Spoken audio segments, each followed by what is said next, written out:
Hello and welcome to the latest episode of the Racing Podblast with me, Tony Mack, and Ben Aiken from Narrowing the Field.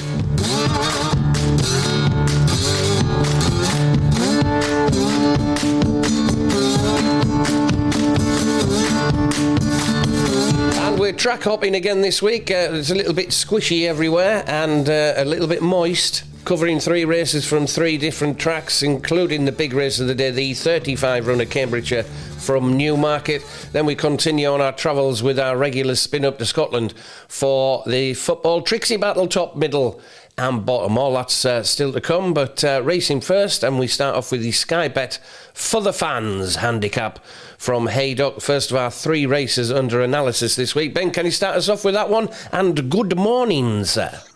Morning, Tony. Morning. Yep. 130 Haydock. 3 in this handicap that make up a loose sort of shortlist for me.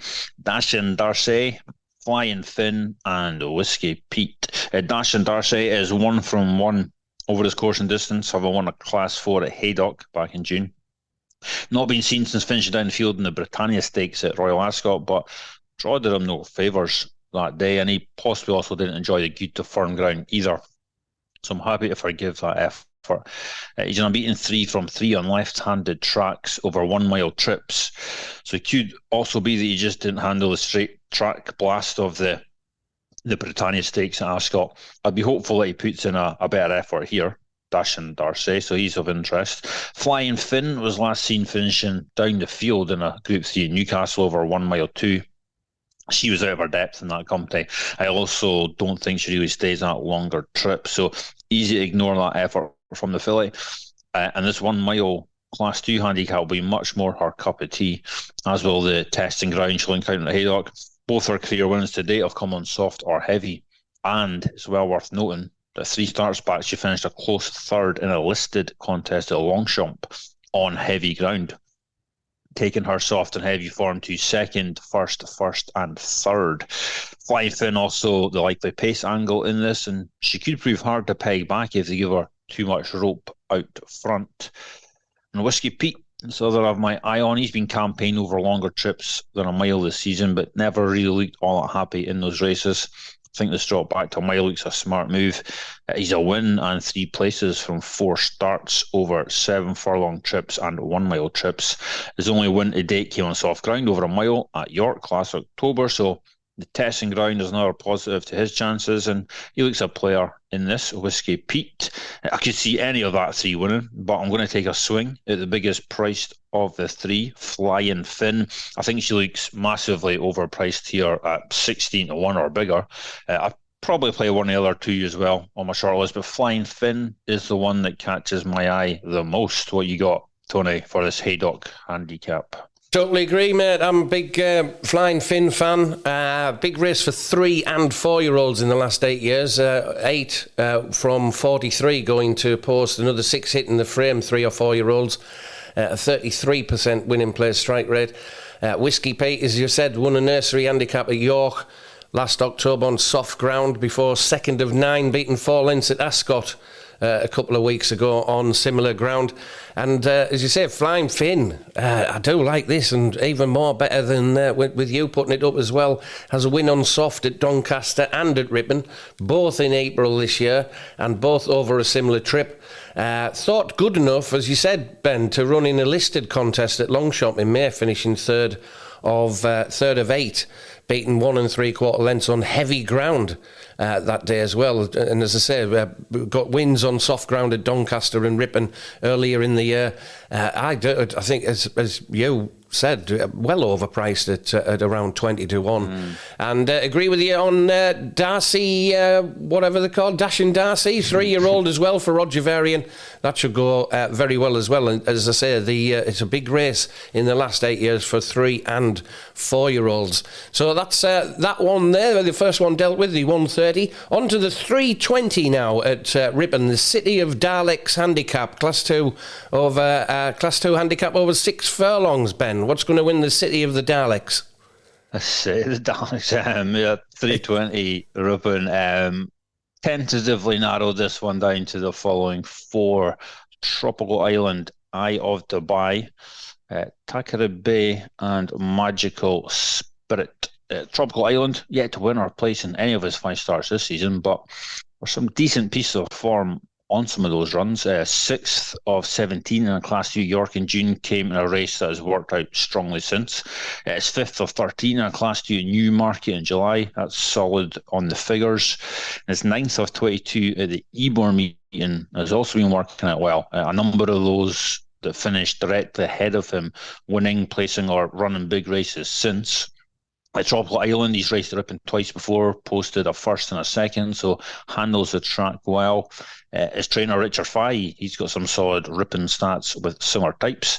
Richard Fahey and Ripon handicaps in May to September. Horses that start an SP of 14 to 1 or less and a return of breaks of 10 to 21 days. With those types, he is 13 wins, 6 places from 30 starts, 33% win strike rate, 48% win and place strike rate, over 79 points profit. So there's plenty of positives for Tropical Island. Eye of the Buy, like Tropical Island, is a 3-year-old, one with hopefully plenty more still to offer as well. He's yet to win in his 5 starts in handicap company, but he's gone close on 4 of those runs. It might just be that he needs proper testing ground to show his best. His one previous win came on heavy, and on soft or heavy, he has 1 win in 2 places from 3 starts. It's currently heavy at Ripon. It's forecast to be dry on Saturday, but I doubt it's going to dry out past soft, so Eye of the Buy should get his ground. Takara Bay, he's not won since he took a listed event in Newcastle last November. Didn't show much in the early to middle part of this year, but he's posted 2 strong efforts on recent starts. Glorious Goodwood, 3 starts back, and then at Ascot, 2 starts back. He finished second by less than a length on both those runs. Ran purely at Doncaster last time out, but was drawn on the wrong side that day. That run is easily excused, so he's in better form right now than his last run suggests. He does go well under the conditions he gets at Ripon, listed level and below in May to November, trips of less than a mile on good to softer, or the all weather, and a field of 12 or less, where Takara Bay is 3 wins and 2 seconds from 8 starts. So Takara Bay is catching my eye. Magical Spirit, it's the other on the shortlist. He banged in a wide marginal win at Doncaster on his seasonal debut this year. He hasn't backed up on his 3 starts since. He is, however, handicapped to be winning again on a rate of 91, and he does hold a strong form line in the August to October period of marks of 92 or less. Under those conditions, he's 4 wins and 2 places from 7 starts, and he's interested at bigger prices. Magical Spirit, an open-looking race, so I'll cover 2 of them, and the 2 that interest me the most are Tropical Island and at bigger prices, Magical Spirit. So Tropical Island and Magical Spirit for me. Tony, what you got for the 320 at Ripon? I've got another 2. I'm not with you on this one. I've got Secret Guess for trainer Brian Smart.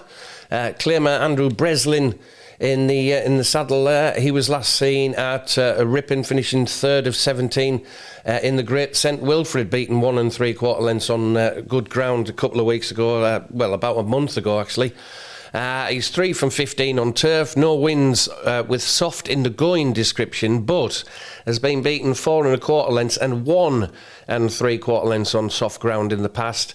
I think he's a solid option to finish in the frame at around 8 to 1. I think Secret Guess, that's for trainer Brian Smart later on tomorrow. And my other one is Quest for Fun. Quest for Fun, in another each way option for me. 2nd of 11, beaten 1.5 lengths at Chester 2 weeks ago on heavy ground. He's 4 from 22 on turf, is this Lob de Vega gelding. 2 of those on good to soft and the other one on heavy ground. Yet to hit the frame in 4 Class 2 starts, but may do well better with the ground possibly in his favour against a couple of others here. So yeah, something to remember there. He's yet to hit the frame in 4 Class 2 starts, but may well do better with this rain that's coming down at the moment. And two of his 4 career wins have come on good to soft and heavy ground as well, and he's around 17 to 2 for trainer Tim Easterby and David Allen in the saddle there. The Easterby, I've noticed on your forum people trying to work out the Easterby, Tim Easterby trying to work out his runners. Don't bother. Honestly, Yeah, I'll tell anybody. no. Just don't bother. Just say what you say. Tried myself for a long time. I'll continue to try, but yeah, he's a master at hiding what he's up to. Absolutely. So moving on to the big race of the day. We had a chat about this before we started recording. Here we go, the 340 at Newmarket. It's the big one of the day, the Cambridgeshire. Just the 35 going to post at the moment. Class 2 handicap over 1 mile, 1 furlong. Off you go, Ben. Yeah. I've got a short list of 16, by the way, so... Yeah, I had about the same. I mean, it's up there, Cambridgeshire, one of the trickiest puzzles to solve on the calendar, I'd say. Not easy to narrow the field using race trends either, so I've used some horse notes and a few angles I've plugged in. I came up with a short list, and it is a short list, of Beneteau, Theory of Everything, and Norwalk Havoc.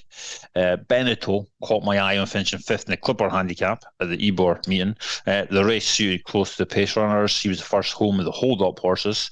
He backed up that effort with a third at Ascot from a tricky draw, and then a fast finish in second to Ayr last week over 1 mile 2.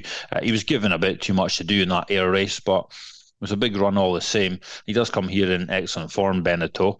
So he's low draw as a potential query, not sure it's a worry. Draw isn't easy to figure out either. But Beneteau, I think, has got a chance. It's Theory of Everything. He won the Ascot race that Beneteau finished third in. And he comes here a horse firmly on the up. He's won 2 of his last 3 starts. And he looks like a horse with plenty more still to offer. All 3 of his wins have come on soft ground, so he'll be bang at home on the testing ground. If you look at Theory of Everything on soft ground over 1 mile 1 or shorter, and on tracks with undulations, he's 3 wins and a third from 4 starts. The third came in the 2023 Greenham Stakes behind Isaac Shelby in Sharon. So plenty of hope that the current mark of 94 for Theory of Everything still gives them plenty of wiggle room to improve from. And Norwalk Havoc, that's the other on my short list. He's extremely lightly raced after only 7 previous starts. This being only his second run in a handicap. His first handicap start came last time out at Galway in July. He finished second that day by a neck from a tricky wide draw. Andy had the favourite for this. This song is for you, behind him in third. His wins to date have come on soft and heavy ground, so he'll be perfectly fine with underfoot conditions. And Jesse Harrington has some tight stats with our UK flat runners in August and September over trips of 1 mile or longer, and it did not win last time out. 7 winners, 3 places from 19 qualifiers, 37% win strike rate, and over 45 points profit. So some trainer positives for Norwalk Havoc there. Ultimately, it's one of those races where you could throw 3, 4, 5 darts and still come nowhere near lands in a winner. I'm going to have another dig into things this afternoon, but for now, I will settle on Theory of Everything. He has conditions to suit, handled the track well the 2 times he's previously run on the Rolling Mile, and around 20 to 1 looks a decent price to take a swing at. So Theory of Everything in the Cambridgeshire. Tony, what do you have for us? Good stuff. I've got 6 on the short list, but I'm only putting 3 up. But the other one on the short list was Norwalk Havoc for Jessica Harrington.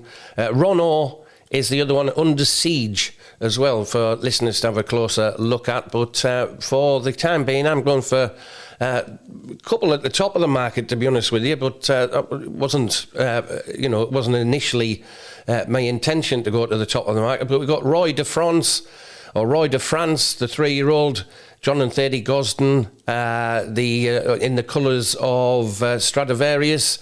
Oisin Murphy taking the ride there for John and Thady Gosden on Roy de France. He was last seen finishing second of 9 at York earlier this month, about 10 days ago. I think he's on the right side of the draw. He's running well on Good to Firm this term. But in the last 2 years, See the Stars progeny has a 32% winning place strike rate on heavy ground. So I'll stick with the John and Thady Gosden trained Roy de France there. Goodwinson I think Godwinson. I'm not sure. It's not the bookies, is it, that one? But for William Haggis and Tom Marquand in the saddle, last seen winning by a short head at Goodwood in August on good to soft ground over a similar trip. Right side of the draw again, hopefully, fingers crossed. In the last 2 years, Saxon Warrior Progeny has a 29% win and place strike rate on heavy ground, including 3 wins from 17 going to post on heavy ground there. So hopefully a good run from Godwinson rather. And we've got the biggie. He's the biggie. I haven't lost the plot, honestly. I'm going to go for a biggie here in first time cheap pieces for Charlie Johnson, 80-1 in a place at the moment with Ladbrokes and Coral. A bit bigger. Some paying 6 places there as well. Lion of War, who has really, his form's dropped off a cliff since a good run at Royal Ascot in the Golden Gates, finishing second of 15 on good to firm ground, beaten 3/4 a length by Burdett Road. He's finished last of 8 at Saratoga, of all places, last of 9 at Keeneland, I think that is, or I'm not quite sure about that. And Doncaster, he came back to Doncaster, finished 9th of 10, beaten 7 lengths on good ground. Just 2 weeks ago in a construction, PJ Towie construction handicap, over 10 furlongs. So no form to be looking at, but hopefully Lion of War can maybe pinch a place there in with some firms paying 6 places, first time cheap pieces for Charlie Johnson. On we go then. That's for your Cambridgeshire. It's a difficult one, obviously, by usual standards. All 35 standing the ground at the minute. Right now, time for top, middle and bottom.